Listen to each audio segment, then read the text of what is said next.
À la une ce soir, Jean-Franz Cover, ses colistiers et ses soutiens politiques présentés ce matin à 2 semaines du premier tour de l'élection municipale anticipée de Sainte-Marie. Nous reviendrons sur cette information politique dans ce journal. Retrouvé vivant après 16 jours de dérive en mer entre Sainte-Lucie et le Venezuela, Jean-Louis Adélaïde et son compagnon d'infortune doivent retourner en Martinique. Vous entendrez les réactions de la famille. Un pan du patrimoine gastronomique martiniquais mis à l'honneur ce week-end avec la fête du Boyoton. De nombreux amateurs y ont participé, un franc succès pour les restaurateurs de la commune. Et puis une ambiance chaleureuse et familiale hier soir aux Trois-Îlets à l'occasion d'un chanté Noël mené par le groupe Troubadour. Quelques extraits à découvrir à la fin de votre édition. Voilà pour les titres. Bonsoir à tous. Après Bruno Nestor Azero, après Jean-Philippe Birba, après Louis-Philippe Birba, Jean-Franz Cover a présenté ce matin sa liste qu'il conduira pour les élections municipales de Sainte-Marie prévues le 26 novembre prochain. C'était également l'occasion d'afficher ses soutiens politiques et notamment la présence de nombreux membres de la majorité de la CTM. On fait le point avec Sandrine Claude. Quand bien même je n'aurais pas été invité à le faire comme aujourd'hui. Si Alfred Marie-Jeanne estime son soutien légitime, il peut quelque peu surprendre. En 2008, Jean-Franz Cover s'était positionné dans l'équipe de Bruno Nestor Azero. Les stratégies seraient-elles déjà en train de se mettre en place pour les élections de la CTM? Le candidat en liste préfère voir les choses autrement. Jean-Franz Cover n'a jamais fait partie d'aucun combat contre qui que ce soit. Nous voulons réunir une majorité multiple, quelle que soit la personne d'où qu'elle vienne. Je ne fais pas de la politique politicienne. Être contre X ou contre Y, c'est pas du tout ça. Difficile dans ce meeting de ne pas aborder les remous en mairie qui ont mené à ces élections partielles. Et si jusque-là René Vathénard s'était muré dans un silence, le maire démissionnaire vise directement son ancien allié. Si c'était un homme responsable, si c'était un vrai député, il n'aurait dû jamais occasionner ce qui se fait aujourd'hui. Et l'autre chose, M. Marie-Jeanne l'a bien compris, c'était viser ta place dans les années à venir. L'unité, mot d'ordre du candidat pour briguer le poste convoité dans une commune aujourd'hui plus que divisée. Sur la liste présentée, 8 membres de l'ancienne équipe municipale restés fidèles à René Vathénard. Parmi eux, celle qui aura été considérée comme à l'origine du désordre, Élise Dizère. Avec une équipe également composée de figures actives de la ville, Jean-Franz Cover croit plus que jamais en ses chances. On nous avait dit qu'en 2008, que les charges étaient hyper très lourdes et qu'on n'aurait pas su faire. Nous avons démontré que les charges n'étaient pas si lourdes que ça. Ça ne veut pas dire qu'on va aller à la bagarre, la fleur au fusil, c'est pas du tout ça. Nous allons respecter les gens, nous allons dire la vérité aux gens, comme nous l'avons fait là aujourd'hui. Nous allons donner des preuves aux gens, aux Samaritains. Les Samaritains ont toujours sanctionné tout ce qui n'est pas bon. Je ne pense pas qu'aujourd'hui qu'ils vont changer. Avec derrière lui des soutiens politiques de taille, Jean-Franz Cover compte bien accéder au siège de maire. Le compte à rebours est lancé. Fin du suspense avec le premier tour d'ici 2 semaines. Dans l'actualité également, le soulagement pour la famille de Jean-Louis Adélaïde. Le plaisancier a été retrouvé vivant, accompagné d'un autre homme après plusieurs jours de dérive en bateau entre Sainte-Lucie et le Venezuela. Ses proches attendent maintenant son rapatriement en Martinique. Le reportage de Guillaume Bacoul.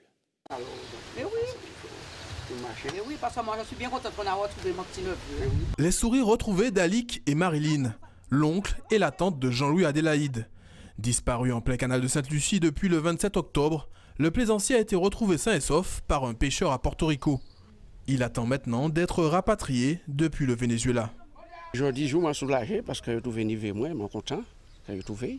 C'est un pêcheur qui est trouvé en Guadeloupe et puis qui est au Moquet, maintenant sous Porto Rico et puis là en attente, il est logique avec un collègue. Je ne sais pas ouais, mais je pense qu'il est en bonne santé, c'est un bouquet solide, c'est un bouquet donnant, c'est un bouquet qui aime rendre service. Je suis très contente parce que là, le voir partir comme ça m'a inquiété beaucoup. Et moi, je ne dormais pas la nuit du tout. Je me réveillais toute la nuit parce que je ne l'attendais pas du tout. Et après que je sais qu'on a su qu'on l'a retrouvé, c'est un soulagement pour moi. Parce que c'est un gars que j'aime beaucoup. Ah oui. Vous espérez le revoir bientôt. Ah oui, ça c'est sûr. Donc il est arrivé, je saute dans son cou parce que c'est un gars que j'aime beaucoup. Un soulagement qui n'empêche pas un peu d'amertume de la famille face au manque de mobilisation autour du disparu. Je n'ai pas rien pour venir chercher. Rien. Personne ne fait rien. Moi, j'y joue un camarade sous la place des fêtes. Je m'en parlais de ça. Il dit moi que justement Jean-Louis c'est un grand homme et c'est pas un petit bon homme. Il essaie de dialoguer, puis il juste au téléphone, il dit ça va marcher alors. J'ai pas aimé parce qu'il a trop d'amis, il a trop de camarades et l'une d'entre eux ne sont pas venus soulager la maman quoi. Et en plus ils étaient tous, quand le jour il est menti, ils étaient tous au canal. La famille espère maintenant un retour rapide de Jean-Louis au pays. Ouvrons une page gastronomie dans ce journal avec les saveurs d'antan présentées aux petits Martiniquais hier à Sainte-Marie. Il ne s'agissait pas seulement de goûter, mais aussi de mettre ses enfants derrière les fourneaux à l'occasion d'un atelier cuisine avec des recettes locales. Le reportage de Sandrine Claude. Pour faire le madou, on mettait de l'eau, du sucre et seulement des feuilles. Dombré de giromon, madou, des recettes d'un autre temps que ces chefs en herbe apprennent à cuisiner. Avec une certaine assurance, Cassandra s'adonne volontiers à la tâche. J'aime bien découvrir des nouvelles recettes pays. On a appris à éplucher les légumes, à presser les agrumes, on nous a appris à faire les dombrés et la pâte à dombrés. Pour Mathis, en revanche, c'est une véritable découverte. Avant, je ne connaissais pas le madou. Et je connaissais pas vraiment les dombrés, je cuisinais pas vraiment ça. Sauf qu'après avoir suivi rigoureusement chaque étape de la recette, le petit chef la connaît à présent par cœur. Il faut mettre du beurre avec de la farine. Après, on fait une sorte de puits pour mettre de l'eau. Et on fait des sortes de boules qu'après on met dans la sauce. C'est quoi le madou? Une sorte de jus qu'on prépare avec quoi? Des agrumes et puis surtout les feuilles. Petite révision sur les recettes du jour avant de déguster le produit fini sous les yeux admiratifs de leurs parents, pour qui il est important aujourd'hui de transmettre ces valeurs traditionnelles. Les jeunes d'aujourd'hui ont tendance à ne pas connaître ce que nous, avant, on mangeait et qui était très bon. Donc c'était l'occasion pour leur faire connaître un petit peu la cuisine ancienne. C'est à nous, c'est nous les parents, de leur faire connaître un petit peu ce qui existait avant, parce que ça a tendance à disparaître justement. Initier les plus jeunes au plat dans tant longtemps, une mission loin d'être évidente pour la chef Prisca. Le pari est tout de même réussi. J'ai fermé les yeux, je me suis dit qu'est-ce qui te rappelle le bonheur d'être un enfant? C'était les dombrés, moi, c'est la première recette que ma mère m'a appris à faire. Le madou, c'est la recette qu'on faisait pendant toutes les vacances chez ma grand-mère à Saint-Joseph. Alors c'était une évidence pour moi de partager ça avec eux. On peut être surpris de découvrir à quel point les enfants sont attachés aux saveurs qui sont les plus traditionnelles. Quand je leur ai demandé ce qu'étaient leurs plats préférés locaux, les plats préférés locaux, c'est tinémorou et dombré. C'est les deux qui sont sortis. Et puis il y en a quand même une qui m'a dit le colombo. En fait, nos enfants, ils aiment ces saveurs-là parce qu'en fait, ce sont souvent des plats qui nous réunissent. C'est le moment où on est en famille, c'est le moment où on est chez mamie, c'est le moment où on prend le temps avec eux. Les chefs d'un jour immortalisent leur mise à l'épreuve derrière les fourneaux, avec pour certains l'idée, pourquoi pas, d'en faire un jour leur métier. C'est un plat qui ne laisse personne indifférent, le boyotan à base de tripes et de poyaux de poisson. Quelques restaurateurs préchotins en ont fait leur spécialité. Cette année encore, ils ont convié les plus gourmands afin de remettre au goût du jour cette recette emblématique. Le reportage de Marc-Olivier Dream.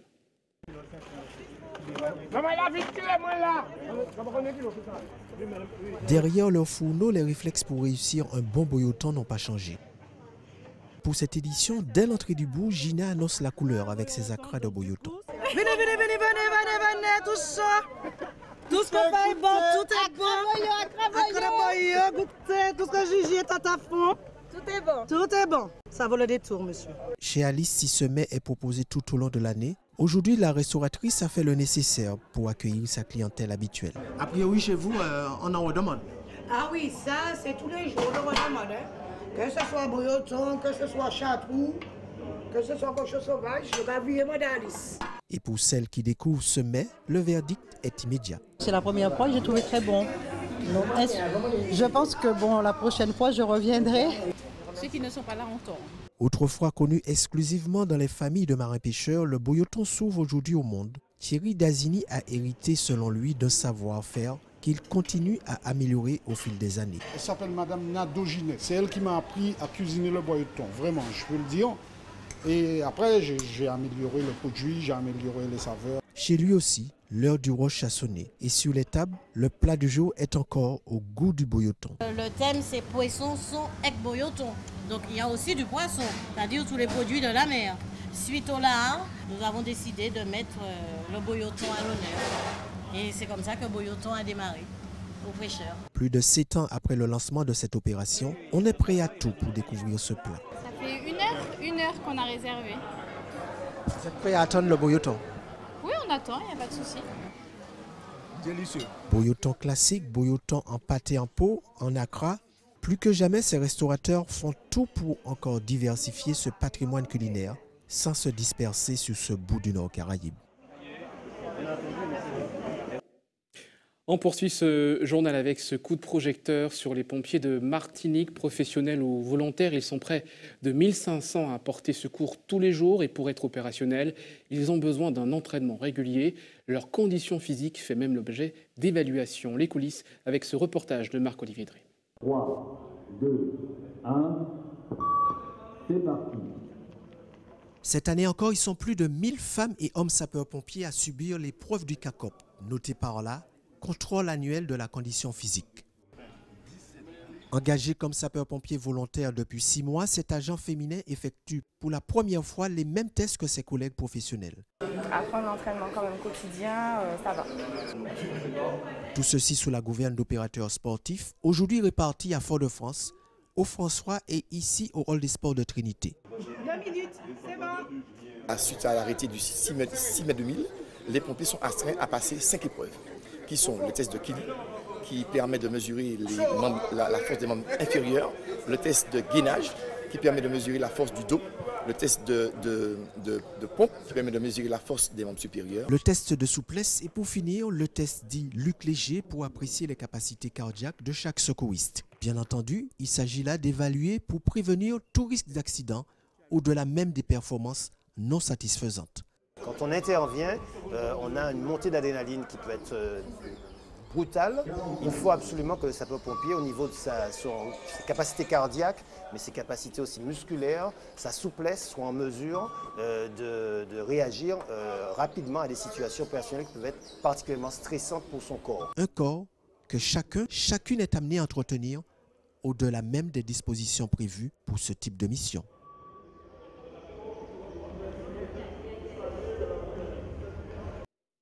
Restez avec nous à suivre dans votre journal cette opération coup de main des habitants de Volga, main dans la main pour embellir leur quartier. Hier, ils ont nettoyé le plateau sportif et puis le sport, justement, avec le résumé des matchs de la Coupe de France en football. Et malheureusement, tous les clubs représentant la Martinique ont été éliminés. Nous reviendrons sur ces matchs. Opération coup de main, je vous le disais, à Volga. Les habitants de ce quartier de Fort-de-France ont décidé de nettoyer le plateau sportif de la cité, une action intergénérationnelle et solidaire, suivie pour nous par Camille Joseph et Philippe Oligny. Toute la matinée, le bruit des débroussailleuses, souffleurs et autres outils de jardinage résonne dans le quartier pour une opération nettoyage décidée par les habitants de Volga-Plage. On se prend en main. Et là, tu vois, très sincèrement, il n'y a personne qui est là, qui a financé, qui a un... Les gens se sont automobilisés. On ne savait même pas qui serait venu. Quand on est arrivé, nous, on s'était donné rendez-vous à 7h. Dès 6h, il y avait des gars qui étaient là avec leurs débroussailleuses, en train de couper de l'herbe déjà. Parce que c'était ça la dynamique, quoi. Sur le terrain ou en cuisine, chacun des participants à l'action citoyenne fait de son mieux pour l'intérêt général.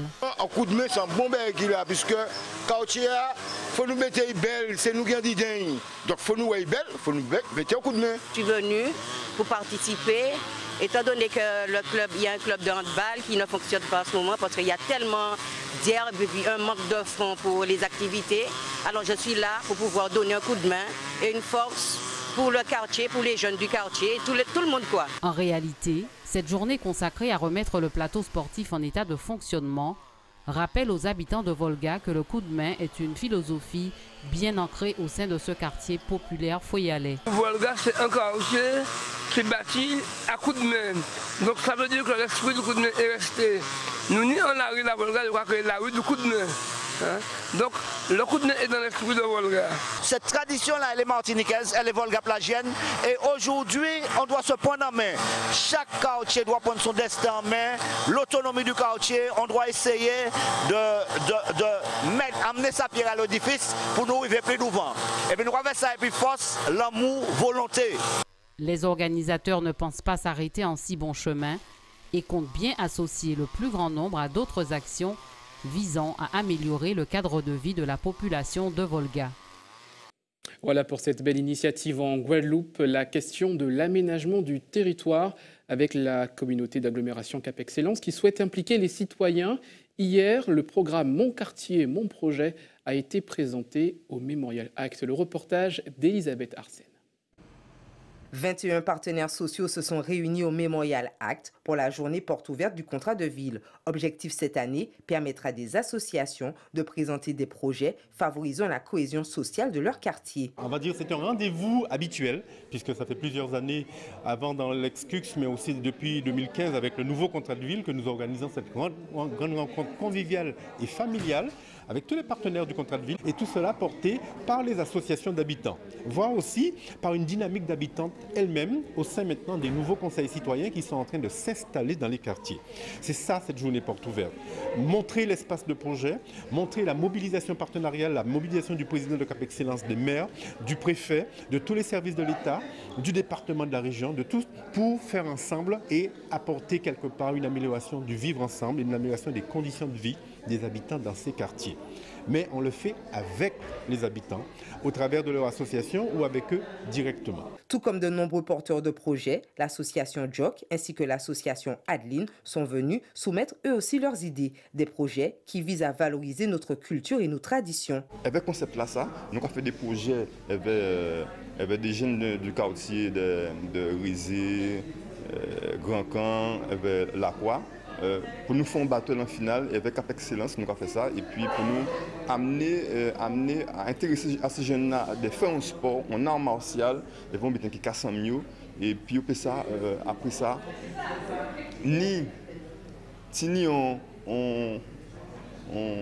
ou était pollution mentale là, puis ça, là ils font un coup de colère, là ils prennent physique, ils peuvent ça exprimer, ils avec pied, ils avec point. Et l'idée de cet appel à projet, de participer à l'appel à projet, c'était de faire entrer le gros cas et le costume traditionnel dans les écoles. Puisqu'en fait, on a des cours d'histoire qui sont réglementés par l'éducation nationale, mais on n'a pas cette histoire vraiment culturelle où il y a l'histoire du costume traditionnel, du langage madras. Le langage madras, c'est la façon dont les femmes s'expriment à travers leur costume et leur coiffe. Et donc l'idée, ce serait d'amener ça à l'école pour que les enfants puissent se familiariser avec et l'utiliser après si ils veulent pousser ou s'ils veulent vraiment s'intéresser à leur histoire. Les porteurs de projets ont jusqu'au 12 décembre au plus tard pour les déposer dans leur ville. Puis, l'instruction des dossiers se fera en janvier et la validation finale par les décideurs du comité de pilotage au mois de mars. Retour en Martinique et comme promis, des images d'un chanté Noël qui s'est déroulé hier soir aux Trois-Îlets. Le groupe Troubadour a rapproché ses 400 invités de la chaleureuse ambiance du réveillon de Noël. Le reportage de Camille Joseph. Voici la couronne d'envers, aïe aïe aïe. Voici la couronne d'envers, ave libera, voici la couronne d'envers, ave libera, voici la couronne d'envers. Reprenez ça, voici la couronne d'envers, aïe aïe aïe. Voici la couronne d'envers, oh libera, voici la couronne d'envers, ave libera, voici la couronne d'envers.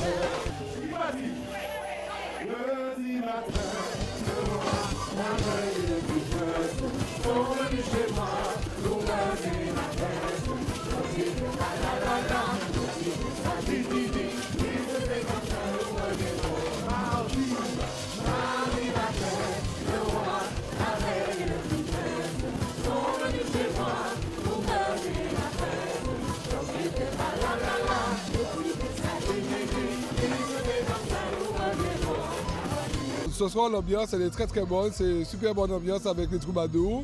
Et c'est une soirée que j'attendais, chanter Noël, du moins que j'attendais. Hein.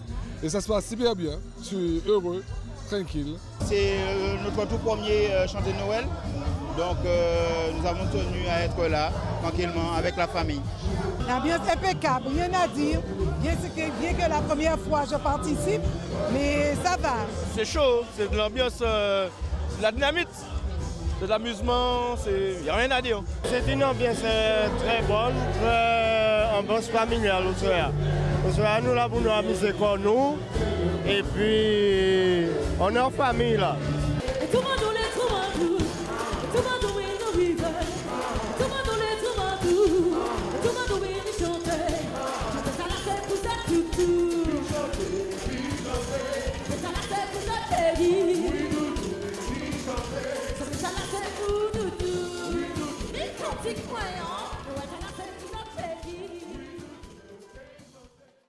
Voilà pour cette belle ambiance, c'est l'heure de passer au sport.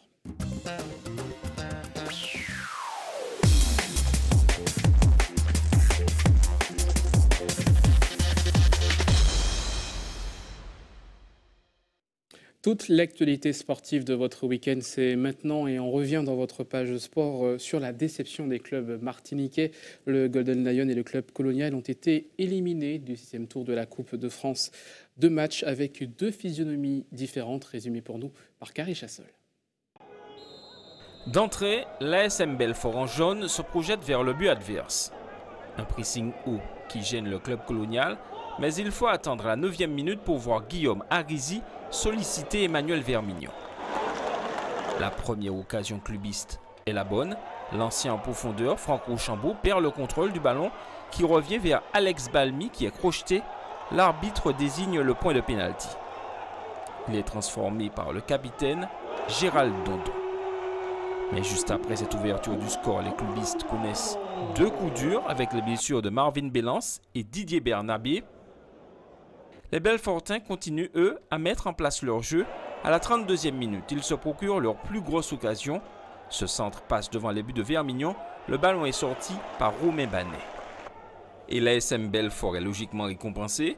À 10 minutes de la pause, André Keyoubi est décalé côté droit. Son centre est repris par Fodé Girassi. Le score est d'1 but partout. 5 minutes plus tard, ce coup franc de Sami Ouri est cafouillé par les défenses clubistes. La balle lui revient. Sa frappe termine sa course au fond des filets. Ici, Belfort est tout près du 3e but. À la pause, le score est de 2-1. Au retour des vestiaires, les hommes de Bonix sont tout près de l'égalisation. Ce centre-tir de Balmy n'est pas repris par Rochambeau. La 2e occasion de la seconde période est la bonne. Lancé en profondeur, Grégory Charles se joue de 3 adversaires. Il ajuste le portier. Le club Colonial égalise 2 partout. Et les partenaires de Dondon sont tout près du 3e but sur cette action. Le match gagne en intensité et Emmanuel Vermignon est mis à contribution par les attaquants adverses et il répond à chaque fois. Excepté sur cette action, dans les arrêts de jeu, André Keyoubi croise sa frappe, Vermignon ne peut rien. L'ASM Belfort s'impose sur le score de 3-2. C'est dur pour l'équipe de Colonial parce que ils auraient pu gagner. Hein. Ils ont eu un temps fort en début de 2e mi-temps. S'ils marquent à 3-2, c'est fini pour nous. Hein. Et ils ont le malheur qu'ils aient encaissé un but à la dernière seconde pratiquement. Mais c'est un vrai match de coupe, c'est un truc de fou ça. Hein. Bon, j'espère que mon collègue a le cœur comme bien accroché comme moi, mais c'était pas un match pour cardiaque. Hein. Franchement, ils m'ont impressionné. Ce soir, le sort s'est un petit peu acharné contre nous. Bon, maintenant, on prend. Moi, je crois que on ne va pas rougir de la défaite, mais tirer plus d'enseignement parce que bon, c'est sous des petits détails.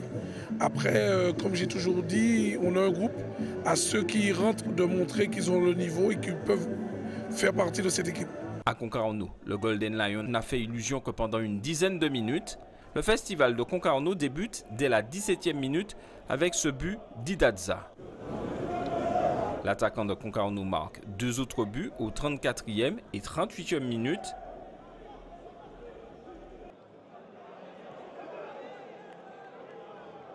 À la pause, le score est déjà de 3-0. La physionomie de la rencontre ne change pas. Laziman, Donisa,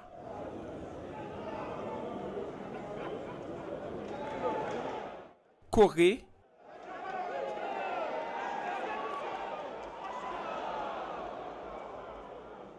Et à nouveau Doniza score à leur tour.